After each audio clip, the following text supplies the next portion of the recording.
uma rede de exploração e exploradores que atrasam a sua vida. Uma rede de exploração e exploradores que atrasam a sua vida.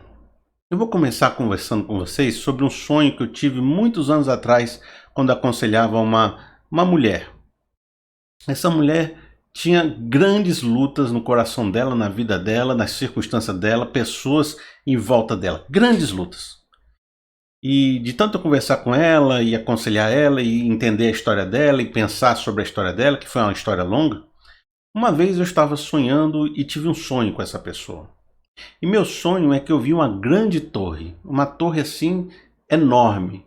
E tinha uma escadaria dentro dela que fazia uma espiral, sabe aquele espiral que vai subindo até lá em cima? Lá embaixo tinha um grande mar de lama. E ela estava nesse mar de lama. A minha intenção no sonho era dizer: venha, suba para cá. Venha subir essas escadas. Suba cada degrau que você subir, você vai crescer mais, você vai se distanciar dessa lama, você vai se tornar melhor. Essa era a minha intenção.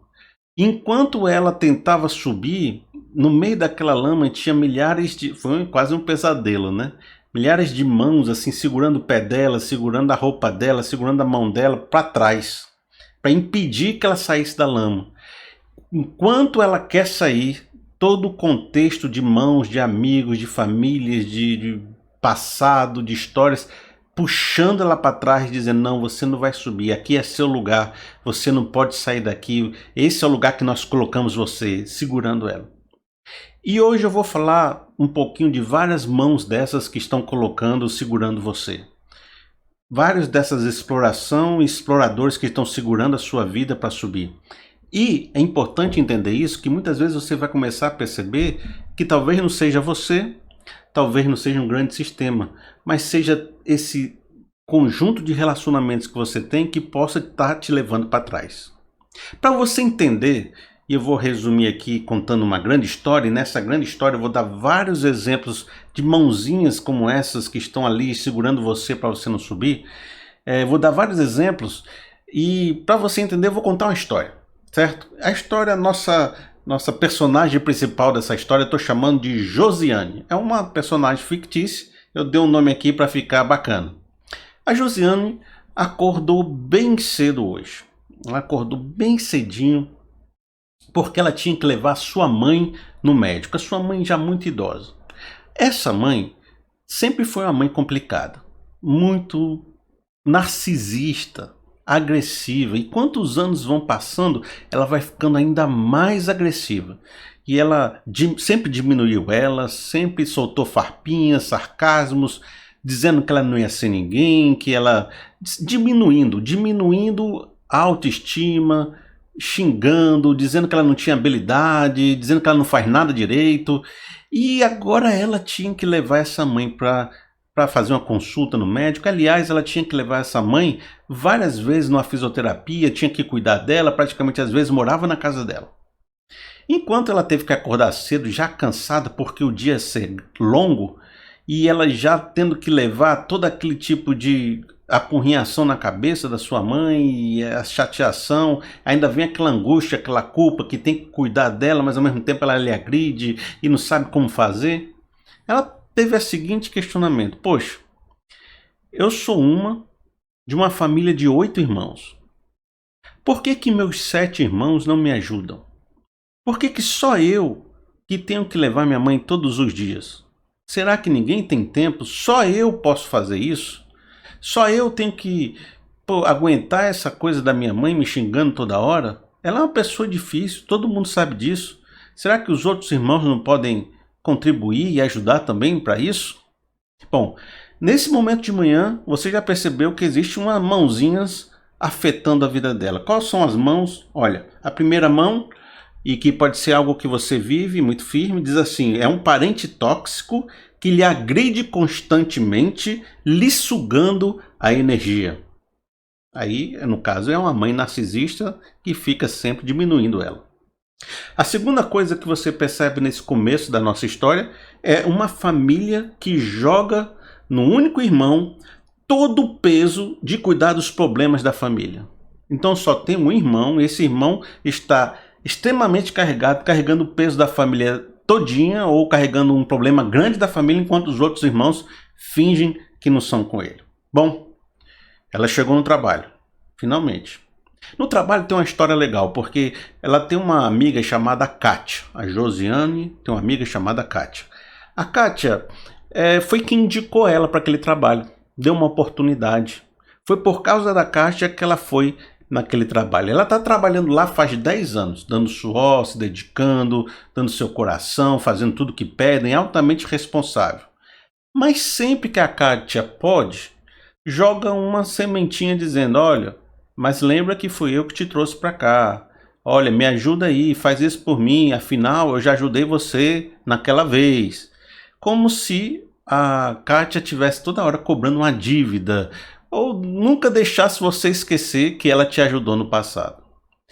O engraçado é que várias vezes já teve alguns momentos nessa firma de que a Josiane, deixa eu ver aqui só de novo, Josiane poderia ter conquistado uma promoção e ficado acima da Kátia.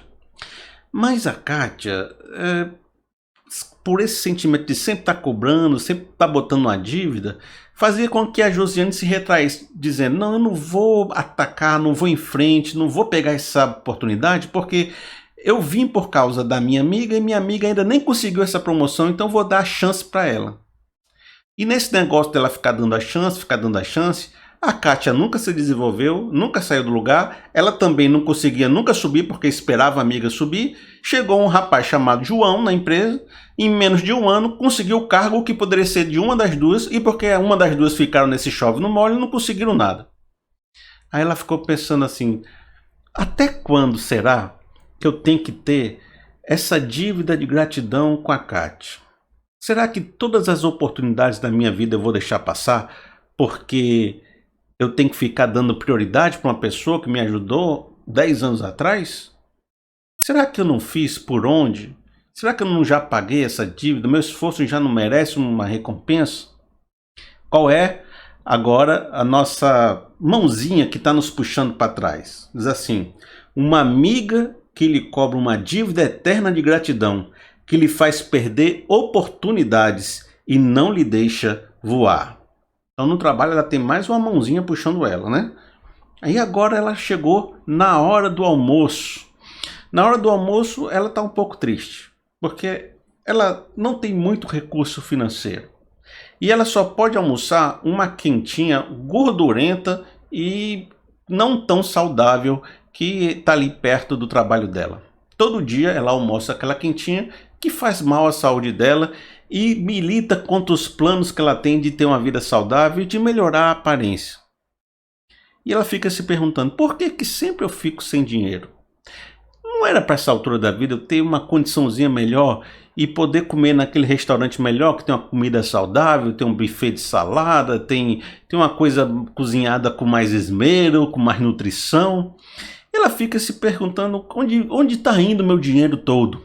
Ela lembrou que ela gastou muito essa semana, esses dias, esses meses, com materiais que ensinam a emagrecer. Porque ela tem esse sentimento no coração, ela ficou comprando cursos de emagrecimento, produtos estéticos, ela fez cirurgias estéticas também para tirar algumas marquinhas e tudo. Ela pagou 1 ano de academia e ela gastou um dinheirão com isso. Aí ela começa a perguntar assim: o que faz eu gastar tanto dinheiro com isso? Por que eu nunca consigo parar de gastar dinheiro com isso? Por que toda vez que alguém me oferece um produto relacionado com isso, seja um mercado, seja uma pessoa, seja um amigo do trabalho, eu não consigo, gasto dinheiro com isso e agora estou comendo essa marmita? Por outro lado, ela lembra também de que ela está participando de uma igreja que todo dia é uma campanha diferente, dizendo que Deus está precisando do seu dinheiro, Deus está precisando do seu dinheiro, que você tem que contribuir, que se você não contribuir, as bênçãos do céu não chegarão, que as promessas do Senhor precisam de sacrifício. E ela lembra que tem contribuído muito na igreja com muito dinheiro e isso tem esgotado ela financeiramente. Ela não entende por que Deus precisa de tanto dinheiro assim. Meus amigos, o fato é que ela não tem dinheiro, está comendo uma comida gordurosa, não está satisfeita com a sua aparência e a promessa não chegou. Alguma coisa está errada. alguma coisa tem que mudar. Qual foi os nós, as mãozinhas que estão aparecendo aqui que a gente pode identificar? Uma igreja que explora sua fé, lhe fazendo dar até não ter mais. Uma igreja que explora sua fé, lhe fazendo dar todos os seus recursos até que ela fique sem nada. Um mercado ou pessoas que lhe vendem produtos que atacam a sua vulnerabilidade. Ela tem aquele sentimento de autoestima baixo, com aparência. Então, o pessoal sabendo disso, ataca isso. Ó, compra esse produto, compra isso, invista nisso, vai nessa academia. Então, empurra para ela todo tipo de produto, sabendo que ela não tem como resistir, não tem como dizer não. É outra mãozinha que fica atacando ela. Bom, falando em igreja, no fim do expediente ela tinha que passar lá, porque estava marcado para ela fazer um ensaio da banda. Ela passou muito tempo tentando entrar nessa banda do coro, né, do louvor, da adoração da igreja. E foi muitos exames, muitos testes, muita vontade, muita dedicação, muitos ensaios. Um mês atrás tinha acontecido um grande recital, mas a filha do pastor que ia cantar faltou, ficou doente, teve que resolver alguma coisa e ela teve que assumir o lugar. E ela fez maravilhosamente bem aquilo. Todo mundo elogiou, foi um sucesso, o pessoal disse que o céu desceu. Aí, ela agora estava preparada para conseguir participar mais. Quando chegou lá na igreja para participar do ensaio, ela recebeu a notícia de que o nome dela estava fora da lista de escalação do louvor. E disse que precisava de um tempo, tinha muita gente, que ela agora só vai poder participar daqui 2 meses, que ela que chegou na igreja agora, ela tem a paciência. E de alguma forma, ela acha que tem algo impedindo ela de crescer. Sei lá, talvez alguém não esteja satisfeito com o crescimento dela. Ela chegou a ouvir dizer que quem tirou o nome dela foi a própria filha do pastor, que não gostou quando ela participou no lugar dela. Será que ela não está sendo alvo de uma inveja? Mas, na igreja, pessoas tendo inveja, será que isso existe? Pessoas que nos perseguem, que tentam puxar o nosso tapete, que não querem que a gente cresça. Pessoas que são donos de pequenos reinados, que estão sentados em cadeiras de poder, que quando vê alguém se destacando diz, sai daqui, não cresça, vai para longe, como um Saul que afastou Davi quando percebeu que Davi estava crescendo. Então qual foi aqui mais uma mãozinha que está puxando ela para trás? Um ambiente onde ela enfrenta inveja e perseguição de pessoas querendo fechar o seu espaço. Ah, amigos, mas aí agora ela voltou para casa. A Josiane está feliz porque finalmente vai descansar. Quando ela chega em casa, ela vê a casa toda bagunçada e todas as tarefas por fazer. Embora ela tenha um marido e tenha filhos, ninguém se prontificou a ajudá-la. Então ela tem que passar ainda mais 1h30, 2 horas resolvendo todos os pepinos, resolvendo a alimentação, dando banho na criança, resolvendo a limpeza da casa, resolvendo os negócios, pagando as contas. E ela se sente cansada e exausta porque podia ter a ajuda dos seus familiares. Mas parece que deixam tudo nas costas dela. Parece até que usam da crença, da religião e da fé para dizer que esse é o lugar dela e que ela tem que fazer isso e que se aquete aí. Bom, qual é essa outra mãozinha puxando ela? A sua casa, ela é colocada numa posição de servidão.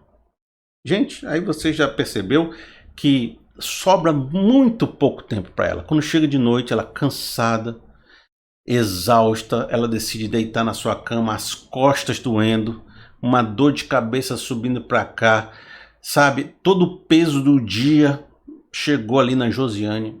Aí ela disse, agora eu tenho um sonho para me construir, eu vou dar uma estudada aqui no material, porque Deus colocou um sonho no meu coração. E ela começa a dar um play para assistir a aula, e ela vai assistindo e ela vai dormir. Não passa 3 minutos e a Josiane cai no sono. 3 minutos que ela tentou investir na sua vida, no seu crescimento, no seu sonho, nos seus projetos, mas foi tanta gente tirando um pedacinho, sugando a energia dela, consumindo a vida dela, que não sobrou tempo para ela conseguir crescer. Não foi um grande sistema externo imobilizando e estabilizando ela. não foi uma teimosia, foi pessoas sugando, jogando nas costas delas de uma tal forma que ela não teve tempo mais para viver os sonhos de Deus no seu coração. Se você não tomar providências para desatar esse nó, eu sinto muito, você vai continuar vivendo numa estagnação por muito tempo. E talvez você tenha que começar um processo de a um, tentar descobrir uma forma de reduzir toda essa carga, todas essas mãos que estão segurando em você. E o primeiro ponto que eu tenho para você é, na verdade, uma preparação para a nossa reflexão, é um cuidado. Nesse momento que eu falei toda essa narrativa, pode ser que você se identificou muito. Mas deixa eu dizer algo para você. É muito fácil se identificar com isso que eu falei, porque de uma certa forma, todos nós vivemos cheios de demanda. E nosso coração tem a tendência de supervalorizar o que fazemos, de tal forma que nós sempre achamos que, de uma certa forma, nós estamos sendo muito explorados, nós estamos trabalhando demais, nós estamos sendo, esticado ao máximo, que eu não aguento mais. Esse é um discurso muito normal de muitas pessoas. Por isso, nosso primeiro cuidado é cuidado para não enlouquecer no discurso do oprimido explorado. Cuidado para não enlouquecer no discurso do oprimido explorado. Você sabe que no Brasil tem muita gente dodói da cabeça. Muita gente que tudo que fala, não, é perseguição, não, é inveja, não, estão contra mim, não, estão me cerceando, não, me acabaram, não, jogam tudo nas minhas costas. E quando você vê, é muito mais um vitimismo, um tipo de discurso que a pessoa fala para ficar numa situação de deixar os outros em dívida, ou que coloca em nós de que você é um coitadinho e tudo. E você acaba comprando essa ideia e fica sendo uma pessoa meio dodói da cabeça, toda hora falando de negócios que o pessoal está dizendo, peraí, mas está todo mundo aqui lutando, está todo mundo fazendo, você está se colocando numa posição aí de super explorado, pai, sai dessa, meu amigo. Tá vendo que eu também tenho minhas coisas, fulano tem suas coisas, então calma aí. E para a gente entender isso de uma maneira legal, eu vou trazer um texto que vai dar um tom para a gente. Diz assim em Lucas 9, 23 e 24. Jesus dizia a todos, se alguém quiser acompanhar-me, negue-se a si mesmo, tome diariamente a sua cruz e siga-me, pois quem quiser salvar a sua vida, a perderá, mas quem perder a vida por minha causa, este a salvará. Amigo, a parte mais importante desse texto que eu queria ressaltar com você é, tome diariamente a sua cruz e siga-me, para você não ficar muito dodói da cabeça, dizendo que tudo é exploração, que tudo querem tirar de mim, que tudo estão me invejando, que tudo jogam nas minhas costas. Você tem que equalizar todo esse discurso com a seguinte ideia. Nós temos uma cruz e devemos carregá-la. Nós temos uma responsabilidade e devemos assumir a nossa responsabilidade.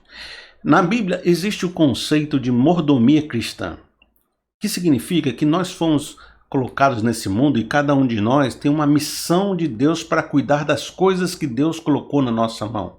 Então nós devemos cuidar da natureza, devemos cuidar do próximo, devemos cuidar da família que Deus nos deu, da igreja que Ele colocou na nossa mão, dos negócios, dos patrimônios. Então tudo que Deus nos deu, todo o talento que Ele nos deu, é responsabilidade nossa cuidar. Nós somos mordomos daquilo que Deus colocou em nossa mão.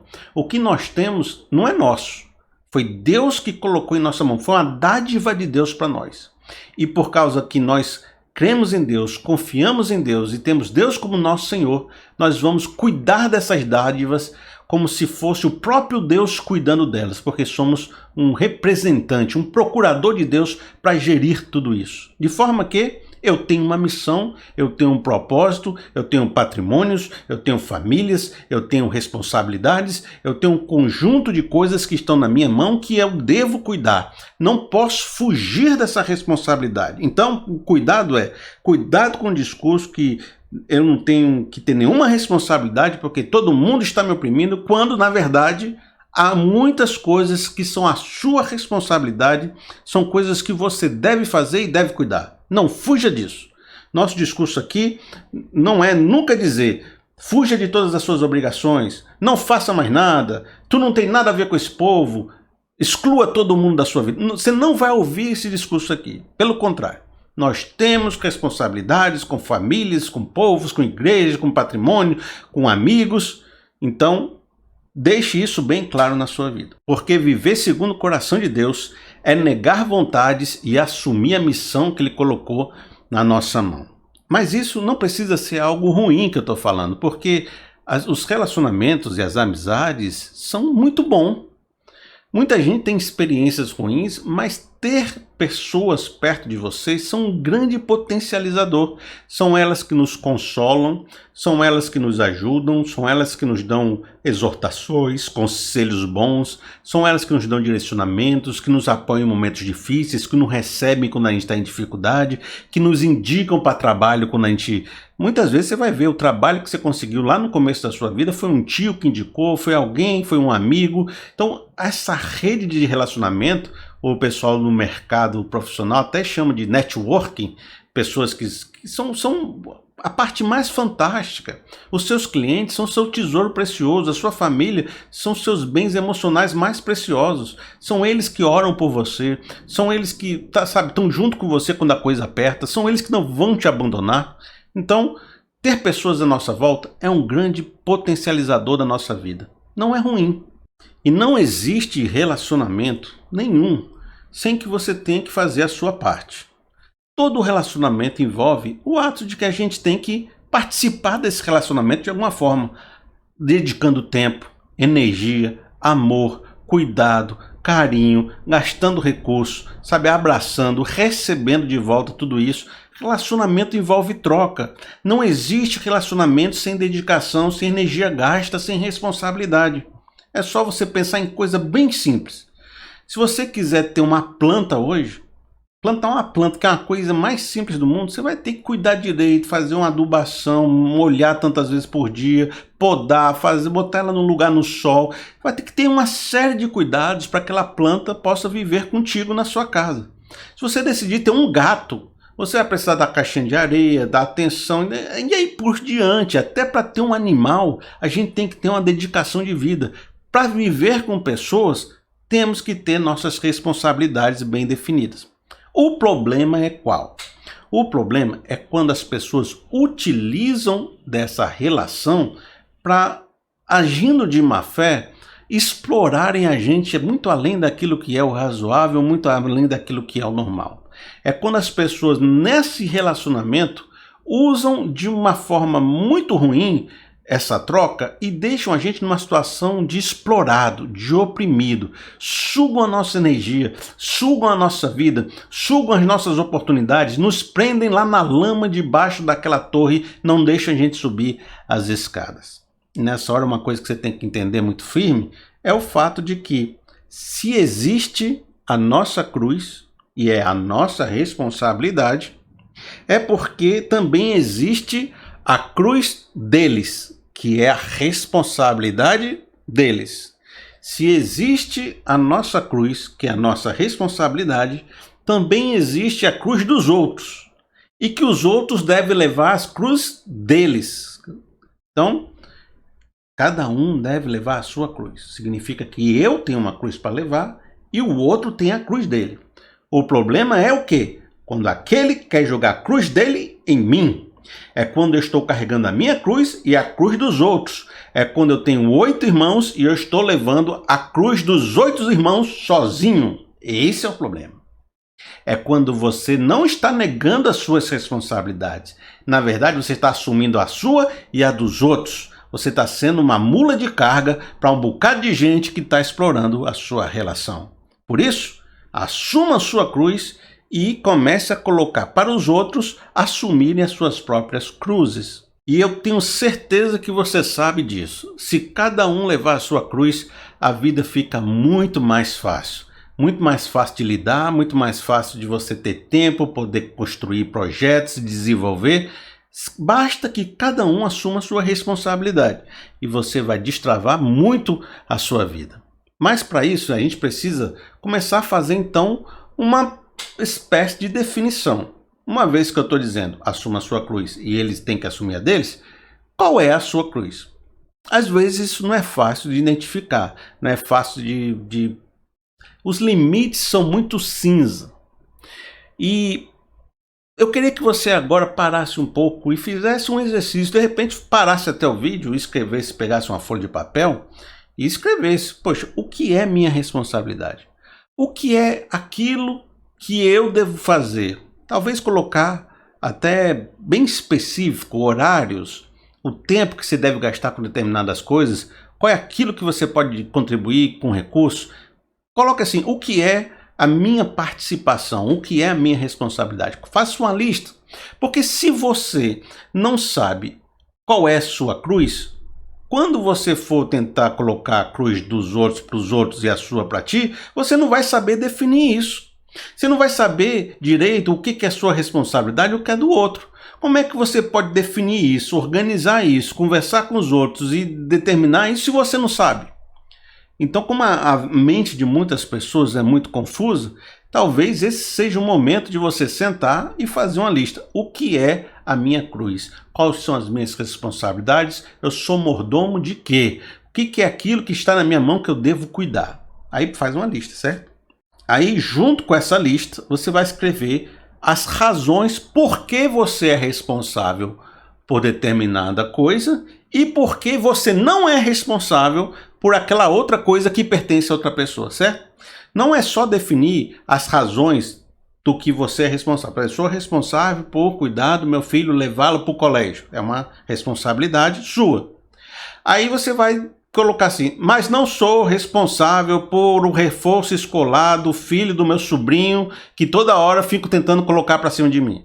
Aí você vai escrever por que eu não sou responsável por isso e tal. Então você vai criar uma lista com explicações também daquilo que você não é responsável, tá certo? Bom, aí nessa hora, quando você tiver com tudo feito, com tudo organizado, é a hora de abrir para conversar com as pessoas que você vai conversar sobre a cruz deles, né? Seja seu marido, seja seu familiar, seja qualquer um, seja amigo do trabalho, seja qualquer situação, está na hora de você abrir o diálogo. Quando for preciso abrir o diálogo, você abre. Quando só for uma decisão que você tem que tomar e não precisa avisar ninguém, tudo bem. Mas é na hora de abrir o diálogo. E nessa hora você vai perceber que, assim como você tem as suas explicações e elas fazem muito sentido para você, a pessoa que você vai conversar vai ter boas explicações também sobre o fato dela ter essa responsabilidade dela e não poder assumir as suas, que ela acha que é suas. Então, nessa hora você vai perceber que cada um vai expor os seus motivos, o seu arrazoado, cada um vai colocar as suas questões. E vai fazer sentido algumas questões que a pessoa colocou. Sabe por quê? Porque quando a gente pensa no nosso coração sozinho, a gente sempre supervaloriza o que a gente faz e diminui o que os outros fazem. Quando a gente conversa com os outros, eles vão ressaltar o que eles fazem e diminuir o que a gente faz. Por isso, essa é a fase que eu chamo de negociação. Você vai ter uma fasezinha ali de definir onde está o limite da minha responsabilidade e onde está o limite da responsabilidade dele. Às vezes você vai puxar para cá uma coisa, ele vai empurrar, você vai empurrar outra para lá, ele vai empurrar de volta, você vai empurrar. Então é uma negociação que deve acontecer até que você chegue num denominador comum. Às vezes o problema dessa negociação é que você vai sair melhor dela se você for um bom negociador. Se você for um mau negociador, você vai sair ruim. Você vai entrar de um jeito, vai sair com mais responsabilidade que achava que não tinha e na conversa a pessoa botou em cima de você. Então, cuidado. Nessa hora as pessoas vão tentar acionar vários tipos de armadilhas de discurso e de coisas que elas fazem com você para deixar você na teia de aranha delas. E é sobre isso que eu vou falar agora, que você precisa melhorar a sua capacidade de argumentação. Sabe por quê? Eles vão atacar o seu senso de responsabilidade. Eles vão atacar o fato de você querer ter o controle sobre muitas coisas, o fato de você ser metódico, de não aguentar deixar as coisas para lá sem fazer nada. Tem gente que quer arrumar a casa e as outras pessoas querem deixar bagunçada. Se você aceitar isso, a casa sempre vai ser bagunçada. E eles vão jogar para cima de ti o fato de que você não aguenta ver isso. Então eles dizem assim: é você que não aguenta ver a casa bagunçada, o problema é seu. Então eles começam a argumentar com aquilo que é um perfil seu. Você é culpada da casa estar bagunçada, porque é só você que quer arrumar. Então, enfim, várias coisas dessas. Outra coisa que eles vão acionar vão ser com dramas emocionais. Tem gente que sabe fazer um drama grande. Vão atacar a nossa carência. Ah, você não me ama mais porque você está falando isso, né? Vai começar a fazer esses dramas, dizer que, pois então fique sozinha, ninguém vai querer mais ficar com você. Vão nos acusar de egoísmos. Vão colocar em xeque a nossa gratidão. Vão jogar na cara tudo que já fizeram por nós de forma exagerada. Vão apelar para nossas culpas, nossos erros passados. Vão apelar para nossa crença, nossa religião, invocando normas e leis como se eles fossem fariseus sentados no trono e agora dizem o que você deve fazer para o seu Deus ou não. Tá? Vão se colocar na posição de juízes, de forma que você vai ver uma série de armadilhas de discurso nessa negociação que vão atacar naqueles pontos onde você é mais vulnerável. Eles vão vir forte e você vai acabar saindo desse discurso, se você não souber lidar com isso, pior do que entrou. Mas a primeira coisa que você devia fazer, você já fez. Era definiu bem direitinho o que você está querendo fazer. Qual é a sua responsabilidade e qual a responsabilidade deles. E você está pronto para comunicar isso de forma clara, estabelecendo uma negociação. Segunda coisa que nós vamos fazer, certo?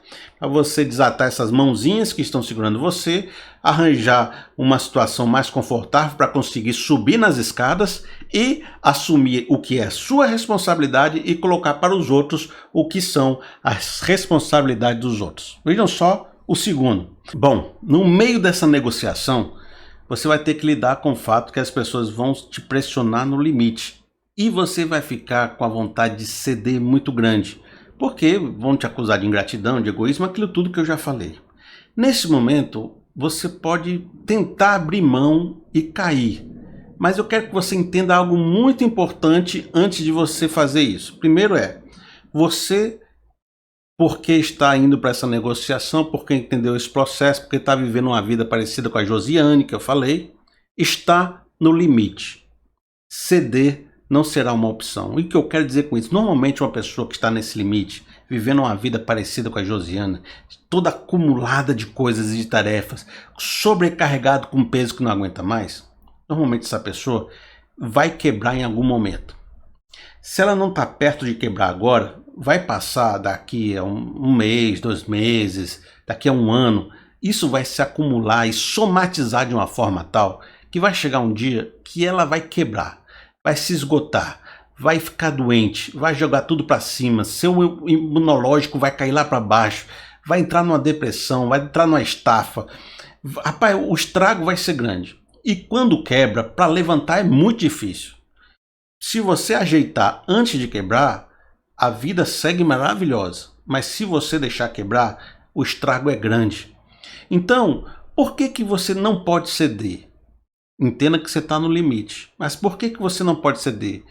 Embora até as pessoas falem de egoísmo, de ingratidão, lhe ataquem de toda forma, por que você tem que entender que não pode voltar atrás e assumir a responsabilidade de todo mundo?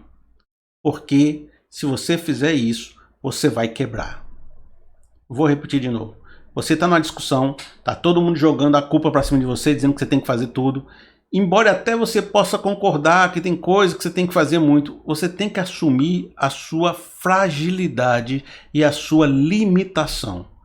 Porque se você não entender que você é uma pessoa fragilizada que não consegue, vai ter um momento da sua vida que você vai quebrar e não vai conseguir mesmo. E tudo aquilo que você fazia vai ser descarregado na vida dos outros, sem você poder ajudar mais em nada. Preste atenção nisso. Talvez eu esteja falando de um jeito que está difícil você entender. Vamos supor que eu tenha 10 coisas aqui que eu estou carregando. Eu só podia carregar 7. Eu fui conversar com as pessoas lá. Olha, tem 3 aqui que é de vocês. Eu estou carregando 10, tem 3 que é de vocês. Carregar 10 vai me quebrar. E o pessoal lá, não queremos esse 3 não queremos esse 3 não. Ainda estou querendo botar mais um aí em cima de você. Você acaba cedendo. Aí chega uma hora que você não aguenta, que você está no limite. Você vai quebrar e quebrar feio. Quando você quebrar feio, você vai derrubar os 10 de uma vez no chão. Aí eles que não queriam pegar 3 vão ter que pegar 10. Porque você vai estar numa cama de hospital, quebrado, fugido, você vai estar esmagado. Então, não ceder é a melhor maneira de você continuar ajudando. Porque se você ceder e pegar tudo, você não vai poder mais ajudar com nada. Então quando você diz assim, eu quero continuar ajudando, a minha família, eu quero continuar ajudando o meu trabalho, eu quero continuar ajudando meus amigos, eu quero continuar ajudando todas as minhas responsabilidades. Mas para isso, eu preciso ajustar um caminho de equilíbrio saudável, porque se eu não fizer isso, eu vou me quebrar todinho e vou jogar todas as responsabilidades para cima dos outros, e os outros vão acabar com tudo também, vão ficar todo lascado lá. Por isso, a melhor maneira de ajudar é se ajudando. A melhor maneira de cuidar dos outros é cuidando de você. A melhor maneira de continuar funcionando é aceitando os seus limites. Ceder é quebrar, e quebrar é deixar de ajudar. Entendeu? Por isso, Jesus fala um verso muito legal quando ele diz: amarás o teu próximo como a ti mesmo. E para você amar alguém, você tem que se amar. Para você ajudar alguém, você tem que se ajudar. Uma coisa que eu vivo falando com as pessoas e que elas às vezes não tomam conta disso, é de que você tem que agir com misericórdia com o próximo, mas também você tem que agir de misericórdia com você. Você tem que agir de compaixão com as pessoas, tentando ajudar elas. Mas também você tem que agir com compaixão contigo e se ajudar. Por isso, você é um alvo da misericórdia de Deus, né? É alvo do amor de Deus. Se ame para que você possa amar os outros como você se ama. Agora, preste atenção nessa frase que a gente falou. Se você quebrar, não vai ajudar mais ninguém, certo? Agora vamos fazer o inverso, para você ver como é poderoso isso que eu estou te falando. Vamos fazer o inverso dessa frase. E se você melhorar, o que vai acontecer? Se você quebrar, você não vai ajudar mais ninguém. Mas e se você melhorar mais do que você é hoje? Você vai ajudar mais. Entendeu? Olha só como essa mentalidade vai mudar a sua vida. Quando você não tem tempo nenhum para estudar na sua vida, só está estudando 3 minutinhos antes de dormir, você não está conseguindo melhorar. Você não está conseguindo investir no seu trabalho, você não está conseguindo investir na criação dos seus filhos, você está cansado demais para fazer qualquer coisa. Mas vamos supor que você conseguiu botar limite, não cedeu, conseguiu tempo para ti, começou a estudar, começou a investir melhor, cuidar melhor do seu patrimônio e por isso você cresceu mais, se desenvolveu mais. Hoje você está num cargo melhor na empresa, está com mais recurso financeiro, tem uma casa maior, tem uma série de coisas. Nessa hora, você vai poder pagar um cuidador para sua mãe, você vai poder indicar pessoas da sua família para um trabalho, você vai poder ajudar a sua amiga Kátia a se desenvolver, você vai ter milhões, até para fazer ministério na igreja melhor, que estava precisando de dinheiro muito, até investir melhor na sua saúde. Poxa, se você melhorar, a sua capacidade de ajudar os outros se multiplicará muito. Por isso, se eu não estudar, eu estou ajudando menos. Então, o que é ajudar de fato? Ajudar de fato não seria eu investir em mim, eu me amar, para que eu possa ajudar mais e amar mais os outros? O fato de que se eu quebrar, tudo vai por água abaixo e as pessoas vão ficar sobrecarregadas, também é um fato que eu tenho que levar em consideração. Então, impor limites é conseguir ajudar mais os outros. Crescer é poder ajudar mais ainda os outros. Mude a sua mentalidade sobre isso. Terceira coisa que eu tenho para vocês. Diz assim: é preciso reduzir as suas vulnerabilidades e seus pontos fracos. É preciso reduzir as suas vulnerabilidades e os seus pontos fracos. Quando as pessoas discutem com a gente, elas vão apertar aquele botãozinho que sabe que a gente vai reagir de forma complicada. Sabe, elas vão atacar naquelas fragilidades que nós temos, nas nossas inseguranças, nas nossas culpas, nos nossos remorsos. Sabe uma maneira de resistir a isso e saber conversar de uma maneira bacana sobre as questões da vida sem cair nessas armadilhas? É solucionando as suas vulnerabilidades. Vulnerabilidades, às vezes, que você nem sabe que tem. Porque se eles vão me atacar nesse ponto que eu sou frágil, eu acabo cedendo numa carência, sabe, numa alguma coisa. Se eu conseguir descobrir isso em mim e resolver, quando essa frase vier, quando esse ataque vier, eu vou estar blindado contra esse negócio, vou poder conversar de igual para igual. Por isso eu vou fazer com vocês agora 5 perguntas. que são perguntas que você deve fazer para tentar fazer uma investigação do seu coração e perceber se você está com alguma vulnerabilidade ali dentro. Por exemplo, na história da Josiane, ela tinha uma vulnerabilidade com a aparência que fazia com que os produtos sempre caíssem e ela sempre tivesse que comprar produtos de emagrecimento todos os dias, porque ela não sabia dizer não para aquilo. E ela poderia ter várias outras vulnerabilidades que faziam ela ceder para todos os irmãos na família e ninguém ajudar ela. Enfim, várias coisas. Mas vejam só. Primeira pergunta. O que me faz ficar frágil a um discurso de venda de produtos? O que me faz ficar submisso a grosserias de uma pessoa narcisista? O que me faz não me valorizar e achar que sempre estou em dívida com os outros? O que me faz não saber dizer não para pedidos esdrúxulos? Você sabe dizer não? O que faz você sempre dizer sim? O que me faz desistir diante de perseguições invejosas? O que me faz acreditar que quando alguém me persegue, eu sou inferior a essa pessoa, que ela tem todo o poder, que eu não posso fazer nada? De achar que tudo se acabou para mim? Então, essas perguntas e muitas outras perguntas vão começar a fazer uma investigação no seu coração e você vai começar a perceber e dizer, poxa, sabe qual é o meu problema? É que eu sou uma pessoa que na minha infância sempre quis a atenção dos outros, nunca soube dizer não, sempre tive submisso a isso, aquilo. A minha mãe sempre quis validar o sentimento que eu tinha por ela, esperando que ela desse uma palavra de gratidão, e isso sempre me deixou submisso. Aí você vai descobrir o motivo ou os recursos que as pessoas te acionam. E aí, quando você descobre qual é a sua fragilidade, você vai ter que começar um processo de terapia, de estudo, de conscientização, de criar seus filtros emocionais, de tratar essas feridas, de liberar perdão, de fazer uma cura interior, uma cura emocional, porque nessa hora você precisa começar um tratamento de criar barreiras e defesas contra os ataques à sua vulnerabilidade. Saber a minha fragilidade é o primeiro passo. Começar a tratá-la e conhecê-la e ver como ela reage em mim é o segundo. E aí você vai criar uma barreira, uma blindagem emocional contra ataques que vão chegar cirúrgico contra você. Quando você fortalecer a sua musculatura, entender esse processo todo, quando você estiver discutindo com alguém e ela for lá na sua ferida, você não vale nada, você não sei o quê, vai começar a dizer alguma coisa que vai atacar em você, que você sempre se sentiu mal com aquilo. Como você tratou isso no seu coração? Quando você vê a pessoa lhe atacando, é que nem você já conheceu o truque de mágica que um mágico vai fazer. Você não se encanta, você não se assusta, porque você sabe que ele está tirando o coelho que estava escondido na mesa. Você sabe que ele está tirando uma carta da manga. Você sabe que ele está tirando um lenço que está escondido na gola. Então, quando você conhece o truque de mágica, a mágica perde o encanto. Quando você conhece a sua fragilidade, sabe quando as pessoas te atacam nela, quando o cara vier com um argumento para cima de ti, naquele horário, naquele momento, você sabe que ele está usando o truque de mágica e você sabe o que ele está fazendo, aquilo perde a força, você não se desestabiliza mais, não cai mais na conversa. Por isso, descubra a sua vulnerabilidade.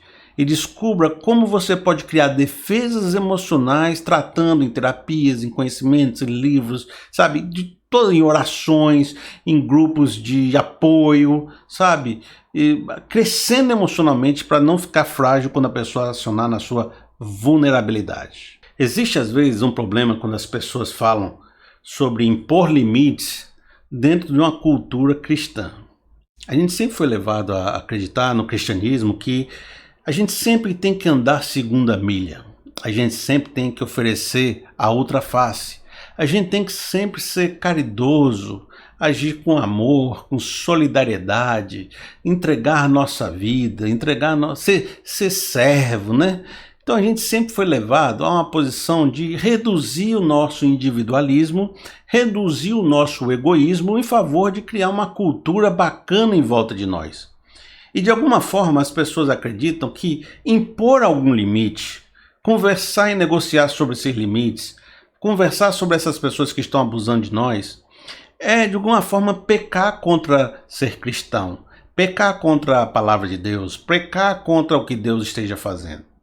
Só que a gente precisa entender a Bíblia de uma forma, e a revelação de Deus, e até a revelação de Jesus Cristo, dos apóstolos, mais profundamente do que esses discursos que as pessoas usam para deixar a gente numa situação de abuso sem reagir de forma passiva. A gente precisa entender que Deus também na Bíblia era o Deus que libertava o opressor de uma situação de exploração. Você vê que Deus libertou o povo do faraó, que pedia que eles trabalhassem 2 vezes sem dar feno, sendo chicoteados e agredidos, e matavam seus filhos e faziam eles um serviço injusto. Deus olhou aquela situação, viu que não era uma situação boa, levantou um libertador e foi altamente ruim com o faraó. Entenda então que Deus não acha legal ver uma pessoa em situação de opressão. Jesus não achou legal ver pessoas sob o domínio de Satanás. Não achou legal ver as pessoas sob domínio de doenças complicadas. Jesus não achou legal ver as pessoas sob domínio de opressões religiosas. Sabe, você vai perceber que na Bíblia, até o pecado é uma opressão que a gente precisa botar limitação e se afastar delas. Eu lembro muito de uma história de Paulo em Atos, onde ele chegou na cidade de Filipenses e viu uma adivinhadora que era escrava e dava muito lucro aos senhores daquela religião, daquela situação, daquela comunidade, fazendo adivinhações. Então o povo do comércio ia lá fazer adivinhações com aquela escrava que estava endemoniada e davam dinheiro e o pessoal dono daquela escrava ficava explorando ela para ganhar aquele dinheiro. Paulo chegou no momento que não gostou mais da situação e da maneira como essa mulher falava dele e isso tudo. E libertou ela do demônio da adivinhação. Expulsou em nome de Jesus.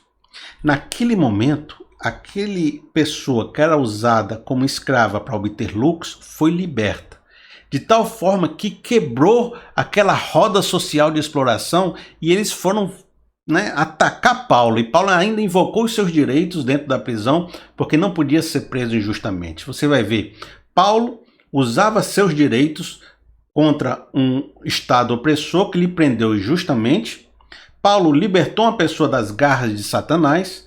Paulo quebrou uma exploração financeira de uma escrava que estava acontecendo. Por isso, a gente tem que entender que, biblicamente, é muito importante a gente não ficar submisso à ideia de que a gente tem que fazer tudo pelos outros e ser explorado pelos outros, porque Deus é um Deus de libertação. Paulo, quando viu uma pessoa na igreja causando um escândalo, causando muito pecado, expulsou o irmão imoral da igreja. Ou seja, essa pessoa que está sendo tóxica para o convívio não pode conviver com a gente. Outras pessoas ele entregou a Satanás também. Entendendo mais uma vez que a gente aborda, lembra da primeira aula? Nosso conceito é que dentro da igreja e fora da igreja, tudo que nós vivemos é espiritual. Se eu posso expulsar alguém da igreja porque ele está fazendo um convívio ser altamente tóxico, na minha família, na minha casa, nos meus amigos, no meu trabalho, que também é um pedacinho do meu reino de Deus, que eu estou ali promovendo, sendo o mordomo de Cristo, eu posso afastar pessoas que estão sendo altamente tóxicas com a minha vida. Tá certo? Então você vai ver também, por exemplo, Jesus, quando ele fala assim, se um pé te faz pecar, se uma mão te faz pecar, corta e a lança fora, se um membro do seu corpo. É claro que Jesus não está falando de mutilação de corpo, está dentro de um contexto de que se o irmão pecar contra ti, leva até a igreja, leva na frente de um ministro, conversa, tenta falar com essa pessoa para ela parar de pecar, e se ele não aceitar, lance fora esse irmão para longe de você. No corpo de Cristo, um é o pé, outro é a mão, outro é a cabeça, um é o olho, né? Então um é o ouvido. Quando ele diz arranca esse membro fora, é se uma pessoa está pecando contra você, insistentemente lhe abusando, e você já tentou mudar a circunstância dessa vida, falou com ele, levou para frente de alguém que pudesse fazer uma mediação sobre isso e não resolveu, você tem que se posicionar, botar limitações e afastar essa pessoa da sua vida. Deus não é a favor da exploração, nem a favor de que você fique numa posição de ser abusado. Por isso, precisamos lembrar que nós somos a imagem de Deus. E Deus é revelado em Hebreus como aquele a quem corrige aqueles que amam. Se Deus corrige quem ele ama, e às vezes ele corrige dando tribulações, Nós, a imagem de Deus, também devemos corrigir a quem nós amamos e às vezes afastando essa pessoa para uma situação onde ela vai viver uma tribulação. E veja que isso é algo importante, por quê? Porque se um abusador, se uma pessoa tóxica está confortável na situação de te colocar todo o peso da vida acima de você e lhe abusar, qual é a motivação que ele tem para parar de fazer isso? Se você impõe limites, afasta essa pessoa e faz ela tomar consciência daquilo que ela está fazendo errado, ela vai sofrer as consequências do pecado dela, vai poder fazer um processo de cair em si, de arrependimento e melhorar, né? E viver melhor e mudar o seu coração, e você pode ajudar essa pessoa limitando ela e afastando ela. Então, é um ato de amor você impor limites. É um ato de amor você afastar determinadas pessoas e deixar que Deus trabalhe no quebrantamento e no arrependimento delas. Precisamos separar o que é solidariedade, que devemos fazer, e do que é uma pessoa espertinha que está nos explorando continuamente. Tanto que na Bíblia você vai perceber que quando Paulo viu uma situação onde tinham pessoas que estavam só querendo comer às custas dos outros sem trabalhar, ele falou muito duro contra essas pessoas, dizendo, olha, eu e Barnabé, nunca fomos pesados a ninguém. Sempre trabalhamos para que a gente não precisasse deixar ninguém sobrecarregado com a nossa nos hospedando. E eu vou dizer um negócio para vocês, isso é Paulo falando. Se alguém não quiser trabalhar, que também não coma. Ou seja, se você vê uma pessoa que está abusando de uma situação, coloque limites e diga para essa pessoa trabalhar. Não é para ficar dando dinheiro, dando recurso toda hora para essa pessoa, impedindo que ela sofra as consequências do que ela faz. E uma das coisas importantes que você tem que entender nesse momento é que quando eu imponho limites, isso não significa que eu não estou ajudando a pessoa. Primeiro porque eu estou ajudando ela, fazendo ela entender as consequências do seu pecado. Segundo, porque eu posso ajudar de diversas formas, em vez de só dando dinheiro e carregando a cruz da pessoa. Às vezes, quando uma pessoa, por exemplo, uma pessoa que é viciada em drogas e quer toda hora que você fique sustentando o vício dela, dar mais dinheiro para ela está prejudicando a pessoa. Ela ficar pedindo dinheiro para você para sustentar o vício, você não vai dar mais dinheiro.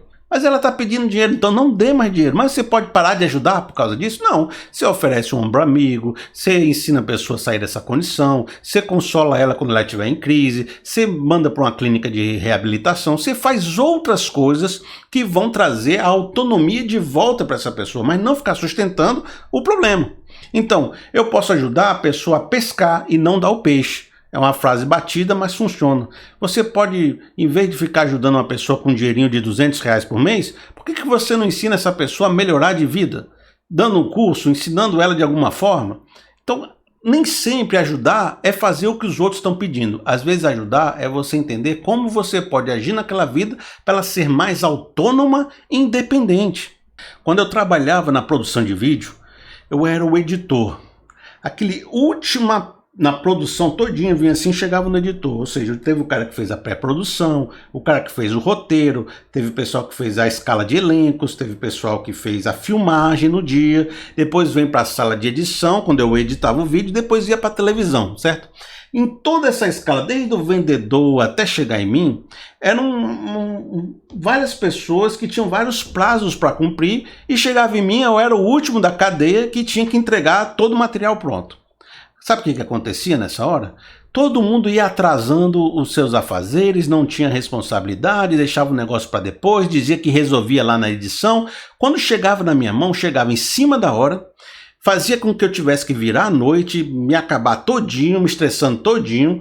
Eu ficava todo doente por causa disso, tinha que resolver os pepinos que todo mundo deixou em aberto, ou seja, todo mundo foi deixando a responsabilidade para cima de mim para resolver nas minhas costas. Então eu estava carregando a minha cruz e carregando a cruz dos outros. Eu impus limites. Quando eu impus limites, eu não estou sendo egoísta, eu não estou sendo chato, eu ia quebrar se eu não tivesse imposto esses limites. Eu falei, pessoal, só aceito se for com determinado prazo, se for depois não vou ficar me acabando por causa disso. Botei uma série de limites importantes para normatizar as coisas. No primeiro momento, muita chateação, muita revolta, dizendo que eu era isso, dizendo que eu era aquilo, mas uma vez que as pessoas tiveram que se ajustar, todo mundo começou a se programar com antecedência e funcionou melhor.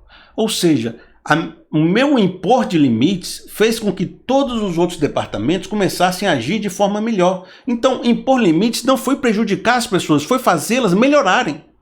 Então, quando a gente impõe limites, não quer dizer que a gente está prejudicando a vida das pessoas. Às vezes você está forçando um crescimento e um amadurecimento sem o qual esse limite não tinha acontecido. Beleza, pessoal? Entenderam? Como foi preciosa a nossa conversa hoje? Eu poderia aqui entrar em outras questões, por exemplo, com o fato de que a religião e a religiosidade muitas vezes faz com que a gente fique submisso a discursos que fazem com que a gente dê todo o nosso dinheiro, que a gente fique vivendo um ativismo desenfreado, que a gente seja oprimido pela própria religião. Basta você ler os evangelhos, você vai ver pessoas que eram oprimidas pela própria religião. Então cuidado também, que a crença é um nó que nos amarra. Se você quiser saber mais sobre isso, é só você ouvir minhas mensagens. Sempre eu estou batendo nessas coisas, sempre eu estou criticando essas coisas. Se a fé está sendo um peso para você, escute minhas mensagens. Você vai ver que vai aliviar um pouco mais, vai te fazer enxergar de uma outra forma. Bacana, gente? Narrativas externas, o mundo exterior está militando contra a gente. Vamos desatar esse nó. Narrativa interna. Minhas teimosias, minhas revoltas, minhas repetições, minha autossabotagem. Meu contexto tóxico, as pessoas em volta de mim, exploradores, opressores, relacionamentos complicados. Vamos carregar a nossa cruz e deixar que os outros carreguem a cruz dos outros. Nada discurso de perseguição, sou oprimidão, mas vamos definir isso direitinho, até onde é nossa responsabilidade e até onde é a responsabilidade dos outros. E se fizermos isso de uma forma positiva, todo mundo sai ganhando. A gente vai ajudar mais as pessoas quando a gente impor limites, tanto para elas quanto em nós.